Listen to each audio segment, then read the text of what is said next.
আজকের খেলা England versus West Indies. England টসে জিতে প্রথমে ফিল্ডিং করার সিদ্ধান্ত নেয়। ওয়েস্ট ইন্ডিজের কিং এবং চার্লস ওপেনিং জুটি হয়ে মাঠে নামে। ব্র্যান্ডন কিং চোট পাওয়ায় তাকে মাঠ থেকে উঠে আসতে হয়। ব্র্যান্ডন কিং 13 বলে 23 রান করে। নিকোলাস পুরন 2024 টি-20 ওয়ার্ল্ড কাপে এখনও পর্যন্ত তার রান সংখ্যা 164।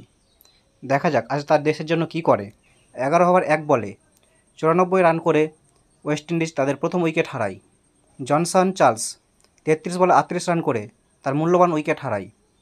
জনসন চার্লসকে আউট করে মঈন আলী। এর সাথে সাথেই আন্তর্জাতিক টি-20 ম্যাচে মঈন আলীর 50 উইকেট পূর্ণ হয়।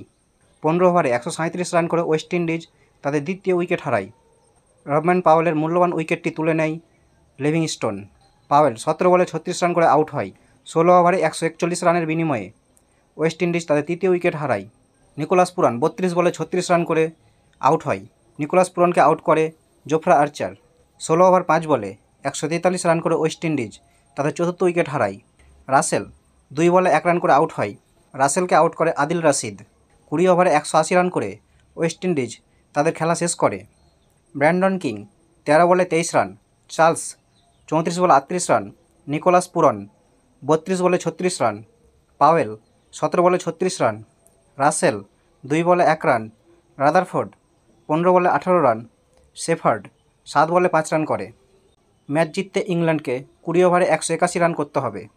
ইংল্যান্ডের হয়ে ওপেনিংয়ে নামে সল্ট আর জস বাটলার। ইংল্যান্ড তাদের প্রথম উইকেট হারায় 7 ওভার 4 বলে 67 রান করে। জস বাটলার 22 বলে 25 রান করে আউট হয়। জস বাটলারের মূল্যবান উইকেট তুলে নেন রস্টন চেজ। 10 ওভার 1 বলে 84 রান করে ইংল্যান্ড তাদের দ্বিতীয় উইকেট হারায়। মঈন আলী 10 বলে 13 রান করে আউট হয়। মঈন আলীকে আউট করে রাসেল।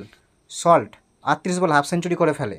17 ওভার 3 বলে 181 রান করে ইংল্যান্ড ম্যাচ জিতে যায়। ফিলিপ সল্ট 47 বলে 87 রান। জস বাটলার 22 বলে 25 রান। মঈন আলী 10 বলে 13 রান। জনি বেস্টো 26 বলে 48 রান করে 17 ওভার 3 বলে 181 রান করে ইংল্যান্ড ম্যাচটিকে নিজের নামে করে নেয়।